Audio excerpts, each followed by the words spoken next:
नमस्कार, मैं विमल कुमार विनोद अपने YouTube चैनल में आपका स्वागत करता हूं और मैं लगातार खेती की ओर आपको लिए चलता हूं कि हम किसान हैं, हमें खेती करनी चाहिए क्योंकि ये मेरा मुख्य आधार होता है।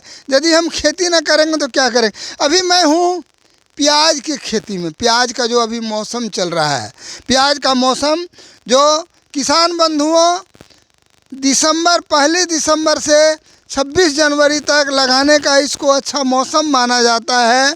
और इस समय में जो प्याज लगाई जाती है इसमें कम पानी लगता है और ये प्याज की खेती जो 100 से 120 दिन के अंदर होती है।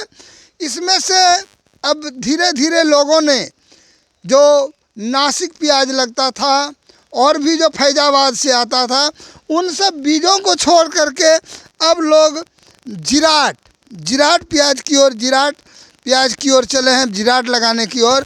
और इसका जो जन्म हुआ है जिराट का, ये नदिया ज़िला में, बंगाल के नदिया ज़िला में जिराट नाम का एक जगह है, वहीं से इसकी खेती शुरू हुई है।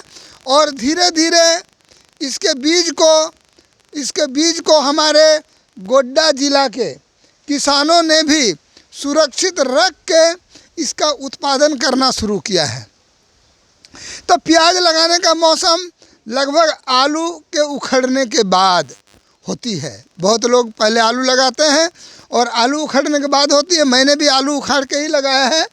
और इसमें से क्यारी बनाया जाता है, क्यारी को ठीक से कोड़ा जाता है और कुड़ाई करने के बाद इसमें 1 कट्ठा में 1 किलो DAP और 1 किलो पोटाश दिया जाता है। उसके बाद इसको मिला करके इसको ठीक तरह से रोप दिया जाता है, पटा करके रोप दिया जाता है। और उसके बाद इसमें रोपने के 76 घंटा के अंदर एक खरपतवार नाशक होता है जो पीला रंग का होता है, उसकी छिड़काव की जाती है ताकि देखिए घास बहुत कम है, ताकि घास कम होता है, कम निकले। और इसके बाद इसको छोड़ दिया जाता है। फिर देखा जाता है कि धीरे धीरे जब ये सूखने लगता है तो फिर इसको पटाने की आवश्यकता होती है। और जब हम देखते हैं कि अब मेरा प्याज कोड़ने के लायक हो गया है, इसकी कुड़ाई होनी चाहिए। जैसे देखिए इसको कोड़ा गया है, देखिए कोड़ा गया है, कोड़नी हुआ है। और इसके बाद इसमें से जो खाद दिया जाता है वो कैलिबोर है, कैल्शियम है और एल्युमिनियम। और खाद देने का भी अपना स्टैंडर्ड है। हम जो लगातार सोचते हैं कि एक यूरिया नाम रट लिए हैं, यूरिया देने से हम ज़्यादा यूरिया देते हैं, यूरिया का प्रयोग करते हैं, इसीलिए ज़मीन और लगातार जो अंधाधुंध खाद देते हैं। ज़रा सा कीड़ा लग गया तो हम थाइमाइड दे देते हैं, फॉलीडॉल डस्ट का स्प्रे कर देते हैं। ऐसी स्थिति में ज़मीन की जो उत्पादन क्षमता धीरे धीरे समाप्त होती जा रही है। और यही यूरिया जो ज़मीन में कुछ % एब्जॉर्ब करती है, बाद बाकी ये हमारे शरीर में तरह तरह की बीमारियों को पैदा करती है। अब आप किसान भाइयों को मेरी एक सलाह है कि मैं जिस प्याज को उपजाता हूँ उसको मैं खाता भी हूँ, और जब मैं इसको खाता हूँ तो फिर मैं खुद भी तो जहर खा रहा हूँ।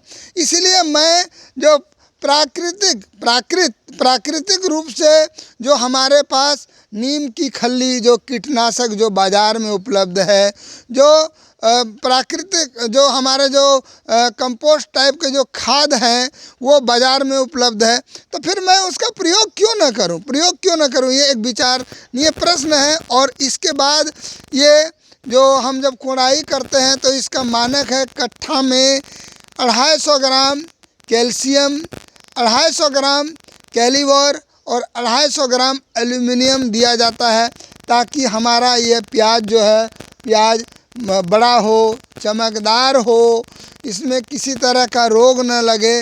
और हम देखते हैं कि प्याज की जो, मैं अभी कुछ किसान से बात कर रहा था और मैं जो एक हमारे भाई साहब हैं, दुकानदार हैं, गणेश बाबू, ये गोड्डा में गणेश बीज भंडार है, उनके यहाँ से बात कर रहा था कि खाद अनाप शनाप नहीं देना चाहिए। फिर उन्होंने बताया कि जिराट की जो बीज है ये हमारे गोड्डा ज़िला में भी होता है, इसको बनाया जाता है और जिराट से भी आती है। तो गोड्डा ज़िला में जो जिराट होता है इसका रंग लाल होता है, जिराट का रंग लाल होता है। आप उसके बिचड़ा को भी देखेंगे तो उसके जड़ में लाल, और जो जिराट से आती है उसका जो बिचड़ा होता है उसमें लाल और कालापन का मिलावट होता है। अब सवाल होता है कि जिराट से आने वाले, जिराट जो ओरिजिनल जो ऊंचे दाम का बीज है जिसको गोड्डा ज़िला में लोग लगाना नहीं चाहता है, उसका फल बहुत, उसका जो बैठता है वो बड़ा बैठता है। और जो अभी जो जिराट का जो दाना आता है, क्योंकि ये प्रोफेशनल ढंग से लोग मंगाते हैं, ये कुछ छोटा होता है, जबकि खाने का जो स्वाद है वो गोड्डा ज़िला का जो जिराट का जो ये है जो बीज है उससे जो प्याज होता है वो ज़्यादा स्वादिष्ट है और ये ज़्यादा चमकीला है। लेकिन लोगों को वो समझ में नहीं आती है, क्योंकि प्रत्येक आदमी उसको उपजा नहीं सकता है। और प्याज को हमें विशेष करके लेट से नहीं लगाना चाहिए, क्योंकि जैसे ही गर्मी का मौसम आएगा इसको हर 2 दिन 3 दिन पर इसका पटवन करना पड़ता है। देखिए मैं प्याज दिखा रहा हूँ जो कि मैंने इसको जनवरी के फर्स्ट में लगाया है। देखिए इसको मैं पटवन भी कर चुका हूँ, कोड़ाई भी हो चुकी है। कुछ प्याज जो बाद में रोपा गया वो भी मैं दिखा रहा हूँ। इसीलिए किसान बंधुओं से अनुरोध है कि आप कम इस पर यूरिया का प्रयोग न करें। आपके दिमाग में जो एक भूत बैठा हुआ है कि यूरिया देंगे, थाइमाइड देंगे, इसका प्रयोग न करें, ताकि, और आप कहते हैं कि प्याज सड़ जाता है, क्यों सड़ता है? उसमें खाद दीजिएगा ज़्यादा तो सड़ेगा। ये सब प्याज जो मैं दिखाता हूँ, मैं कई वर्षों से, लगातार कई वर्षों से ऐसे बीज लाता हूँ, और जिसको मैं बीज घर में नहीं तैयार करता हूँ, मैं लाता हूँ, और मेरा प्याज आज तक 1 साल लगभग 10 महीना होने जा रहा है, ये सड़ा नहीं है। इसीलिए मैं आज प्याज की खेती के बारे में आप लोगों को बता रहा था। मेरे चैनल में आप लोगों को भाग लेने के लिए बहुत बहुत धन्यवाद। आप लोगों को प्रणाम।